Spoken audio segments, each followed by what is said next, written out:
saludo en este nuevo jueves que Dios nos permite en este verano 2025 estar compartiendo este tiempo, ya que durante la semana no tenemos reunión presencial. En este primer devocional quisiera compartir una expresión de gozo, de esperanza, de triunfo que encontramos en el libro del Apocalipsis, el último libro de la Biblia, y en el penúltimo capítulo, precisamente, en el capítulo 21, dice Apocalipsis 21, versículo 4, enjugará Dios toda lágrima de los ojos de ellos. Ya no habrá muerte, ni habrá más llanto, ni habrá clamor, ni habrá dolor, porque las primeras cosas pasaron. Lo reconocemos, el dolor forma parte de la vida. El dolor, desde que nacemos, con nuestro primer llanto, ya evidenciamos que venimos a un mundo de dolor. Y que vamos a encontrar, gracias a Dios, muchas alegrías, pero que también vamos a encontrar momentos de dolor. El dolor, digámoslo así, es parte de nuestra existencia, es casi un poco como parte de nuestra piel. Mientras vivimos, padecemos situaciones difíciles, a veces enfermedades no solamente pasajeras, sino enfermedades que nos pueden quedar para toda la vida, o enfermedades que son a veces graves y que no tienen remedio y que nos ciegan la vida en un instante.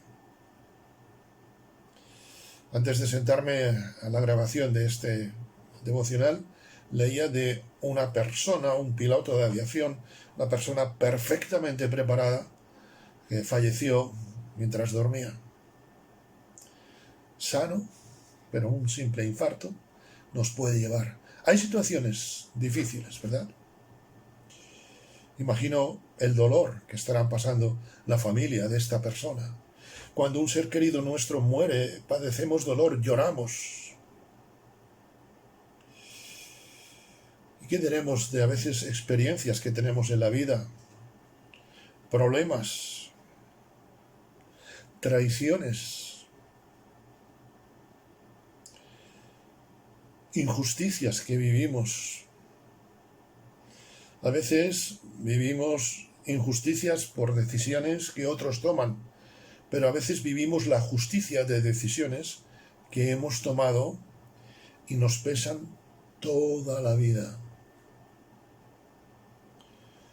Pero si hay un dolor en la vida profundo, aunque muchos a veces lo ignoran, es no tener a Cristo.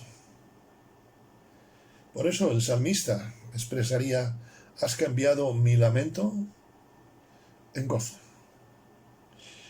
Y podemos decir como el apóstol Pablo que nos regocijamos en el Señor siempre. En otro momento, y hace varias semanas, lo compartíamos en una de las reuniones presenciales, el apóstol Pablo nos decía: he aprendido a contentarme cualquiera que sea mi situación. No tener a Cristo en la vida es la mayor tristeza. El dolor forma parte de la vida, pero el dolor no forma parte del cielo. La promesa es bien clara. El contexto del texto en el que hemos leído en Apocalipsis 21:4 está hablando del cielo. Allí enjugará Dios toda lágrima. Enjugará. Y recuerdo cuando niño mi padre o mi madre que enjugaban mis lágrimas con su pañuelo. El pañuelo era el que yo tenía, pero el que secase mi lágrima o mis lágrimas, mi madre o mi padre, ese era consuelo. No hay consuelo como el de Dios. Y ahora lo tenemos mientras vivimos, pero aquel día el Señor enjugará definitivamente todas nuestras lágrimas. Dios nos da toda la vida, incluso las lágrimas de las circunstancias que podamos vivir, para buscarle, porque Él quiere un día quitar todas nuestras lágrimas. Yo estoy seguro que el Señor un día enjugará mis lágrimas. No por mí, sino porque he creído en Él, porque Él murió por mí. ¿Tienes tú esta seguridad? ¿Tienes tú esta experiencia y esta esperanza? Ojalá la puedas tener como yo la voy a tener un día, porque hemos aceptado a Cristo. Seguimos adelante con el tiempo de oración.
Un saludo, queridos amigos, queridos hermanos, en este jueves, en el que ya el verano sigue, ya lo creo que sigue avanzando, lamentablemente con algunos incendios, y pedimos a Dios que la cosa no vaya más. En la anterior ocasión que compartí en este tiempo que llamamos de predicación, reflexioné un aspecto que aprendo en el Salmo 143 y versículo 10, y voy a volverlo a leer. Dice así: enséñame a hacer tu voluntad, porque tú eres mi Dios, que tu buen espíritu me lleve hacia adelante con pasos firmes. Desde luego, ¿cómo hacer la voluntad de Dios? Es una de las grandes preguntas que siempre nos hacemos, pero en la Escritura encontramos algunas directrices de cómo llevar a cabo esa voluntad de Dios, cómo conocerla y, en definitiva, llevarla a la práctica. En la ocasión anterior a la que refiero, comentábamos como primer aspecto que conocemos la voluntad de Dios hablando en oración con Él cada día. Pero si lo dejamos ahí solo, digamos así, nos quedamos un poco a mitad de camino, no hemos recorrido todo el camino. El segundo aspecto, y en el cual quiero unos breves minutos hoy pensar, es teniendo el sano hábito de leer, meditar y escudriñar la Escritura. Puede parecer que estoy reiterando lo mismo, pero no. Una cosa es leer y no enterarte de nada, y otra cosa es leer y meditar lo que estás leyendo.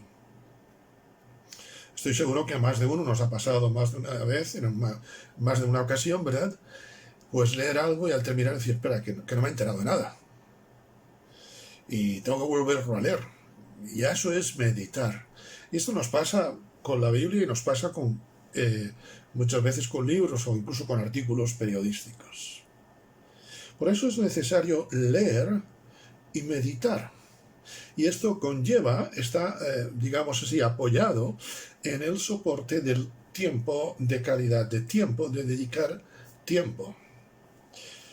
Ante muchas situaciones que se nos presentan con frecuencia, con el barniz de modernos, no sabemos muchas veces no solo cómo responder, cómo afrontar esa situación, sino algo más importante todavía. No sabemos cuál es la voluntad de Dios para enfrentar nosotros, para confrontar, para vivir esa situación. Muchas veces pensamos que hay cosas tan modernas, pero olvidamos precisamente un principio bíblico que lo dijo un sabio, el sabio Salomón. En España se nombra Alfonso X el sabio, pero aparte de Jesús hay un sabio muy reconocido en la Escritura que fue el rey Salomón. Y dice el libro de Eclesiastés, escrito por él, en el capítulo 1, versículo 9, que no hay nada nuevo bajo el sol. Con frecuencia olvidamos esto. Y como olvidamos eso, olvidamos qué perspectiva tiene Dios de eso. Porque la palabra de Dios no podemos olvidar que aunque fue terminada de escribir hace unos 2000 años, la palabra de Dios es viva y eficaz. Y son dos epítetos, son dos adjetivos, dos cualidades que no podemos olvidar. La palabra de Dios es viva en el año 2025, en el siglo XXI, y es eficaz también en nuestro tiempo. No olvidemos eso, que la palabra de Dios es así algo que emerge, que es más fresca, por así decir, que el pan recién hecho. Dios ha dejado instrucciones bien claras en su palabra para que las pongamos en práctica, para que demos pasos firmes, como dice nuestro texto del Salmo 143:10. Que tu buen espíritu me lleve hacia adelante con pasos firmes. Y en este mundo tan inestable, en este mundo de tantos resbalones, Dios nos deja su palabra para que demos pasos firmes conforme a su voluntad. Y es esencial, en definitiva, es imprescindible que no solamente leamos la Biblia, sino que la meditemos. Tengo ya algunos años, aunque parezco menos, pero he pasado por muchos lugares, sobre todo en España. En el extranjero muy poco. Pero en España he pasado por muchísimas ciudades, pero no las conozco. He pasado por ciudades, Salamanca, pero no conozco Salamanca, y he pasado por ella varias veces. ¿Sabes por qué? Porque no he dedicado tiempo a caminar, a conocer una ciudad como esta, que seguro que es muy bella, no lo dudo. Cuando yo no dedico tiempo a la palabra de Dios, puedo leerla, haberla leído de cabo a rabo, y no haberme enterado de lo que Dios tiene para mí. Puedo atravesar, para hacer un viaje tengo que atravesar muchas poblaciones a veces, pero eso no significa que yo conozca las poblaciones. De hecho, cuando me paro en ellas es cuando las descubro, aunque haya pasado por ahí muchas veces. La palabra de Dios es así. Podemos pasar muchas veces, pero dedicamos detenernos en ella para meditarla. Y así es como conocemos la voluntad de Dios. ¿Cuál es la voluntad de Dios, por ejemplo, frente a una situación financiera que se me presente? La Biblia habla mucho acerca del tema económico. Actualmente nos encontramos en tiempos de problemas económicos. Bueno, creo que siempre ha sido esto. Desde muy joven siempre he oído esto, la cosa económica está muy mal, siempre se dice. Pero la Biblia tiene no solo consejos, sino que nos muestra cuál es la voluntad de Dios a la hora de hacer negocios. Y esos principios que encontramos en su palabra los podemos aplicar hoy. Dicen los estudiosos en la materia, los que les gustan las estadísticas, que hay más de 2350 versículos en la Escritura que hablan sobre economía. ¿Sabes? En un tema tan actual, tan que parece que no es de Dios, pero si hemos entregado nuestra vida a Cristo, todo es de Dios y nosotros somos administradores. Las Escrituras nos enseñan cómo agradar a Dios al manejar nuestras posesiones, nuestras finanzas, nuestras pertenencias. ¿Cómo hacer, por ejemplo, la voluntad de Dios ante una situación de relaciones humanas? ¿Te cuesta relacionarte con los demás? ¿Sabes cómo tratar a los demás en situaciones tensas? ¿Sabes cómo tratar a los demás cuando las cosas se ponen desagradables? ¿Sabes cómo tratar a una persona que es un hueso? Desde el comienzo de la escritura, me atrevo a decir, desde que surge el problema del pecado entre Adán y Eva, ya vemos cómo Dios nos habla de las relaciones humanas. Y luego llegamos al capítulo 4 y nos encontramos un tema también de cómo deben ser las relaciones, y no fueron. Precisamente nos encontramos un mal ejemplo de relaciones humanas entre hermanos, que no se tragaban el uno al otro. Y Caín no consultó la voluntad de Dios y terminó, como bien sabemos, asesinando cruelmente, porque un asesinato siempre es cruel, a su hermano Abel. Dios nos ha dejado parámetros bien claros en la Escritura para todos los ámbitos de nuestra vida. Nos ha dejado parámetros bien claros para muchísimos problemas que se nos plantean, para situaciones en la vida. Necesitamos dedicar, como digo, tiempo de calidad. Necesitamos dedicar paciencia. Necesitamos tener constancia para descubrir la voluntad de Dios. Solamente meditando su palabra, actuaré como Dios quiere que actúe. Y hay una cosa que no quisiera dejar en el tintero en este breve tiempo. ¿Cómo conocer la voluntad de Dios cuando se me presenta un pecado? Quizás no está especificado, digamos así, letra por letra en la Escritura. Pero si lo que se plantea va en contra de los principios bíblicos, ten por seguro que eso es la voluntad de Dios. Conocemos la voluntad de Dios conociendo a Dios. Y habrá cosas que quizá, aunque no encontremos literalmente en la Escritura, veremos que desagradan a Dios.